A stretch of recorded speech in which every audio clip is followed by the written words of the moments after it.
like mine.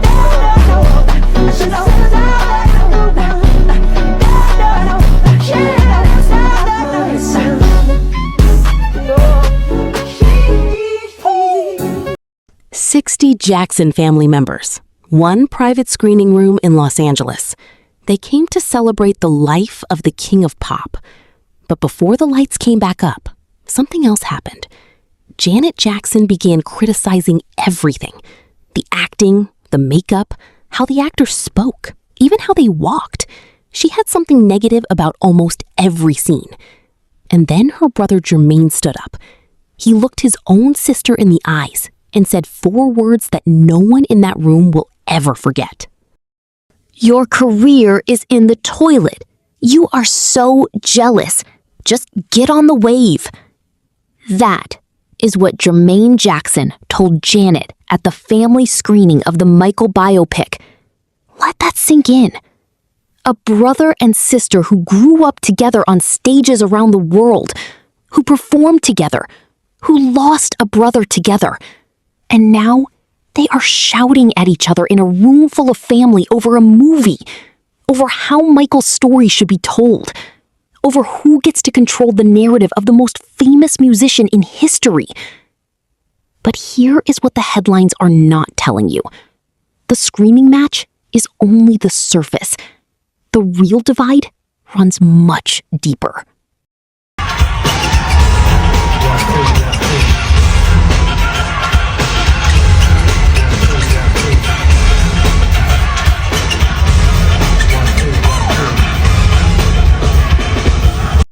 To understand this, you have to understand who was not in the room. Janet Jackson is not in this movie. She was asked to participate. She was offered a role, and she declined. Her sister LaToya confirmed it at the LA premiere. Quote, "She was asked and she kindly declined, so you have to respect her wishes." Janet has not made one single public statement about the film since.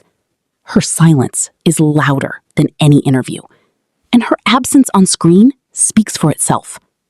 But Janet is not the only one who walked away. Having that groggy sound that Michael was, I've never seen Michael like that, of all the times that I've seen him. And not saying that he wasn't like that, because I know he had the tape of it, but why would he tape him? Why? I didn't understand that part of it. Is the doctor no good? He was planning on something all the time. Why was that? Let me tell you about the woman who was in that room. Katherine Jackson, 95 years old, the mother of Michael Jackson.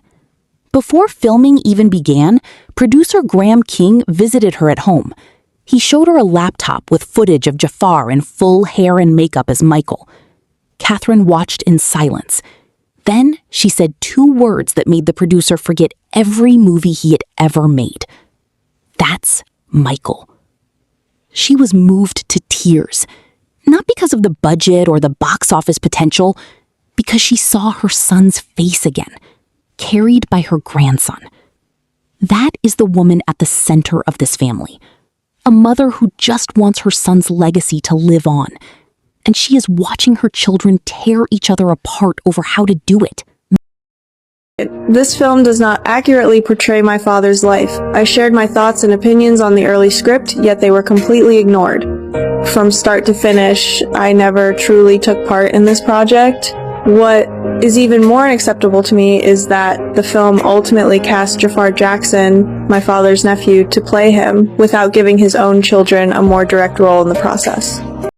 Paris Jackson, Michael's daughter, has been speaking out. On Instagram, she wrote the film has full-blown lies, and the narrative is being controlled. She skipped both the Berlin and LA premieres.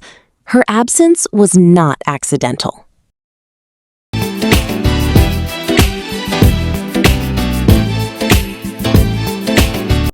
But here is the divide. Prince Jackson, Paris's brother, served as an executive producer on the film. He was on set every day. 2 siblings, same father. One says the movie is built on lies. One helped build it. One walked away. One stayed. Katherine cried and said, "That's Michael." Paris walked away. Prince built it. Janet refused to be in it. Jermaine shouted at his sister. 60 Jacksons, one room, and a mother watching her family divide over her dead son's memory. And someone new, I know he better be good to you. The biopic is only the beginning. The real drama is happening off-screen. I am following every twist in this story. Subscribe now if you want to stay ahead, because the Jackson family story is far from over. See you in the next video.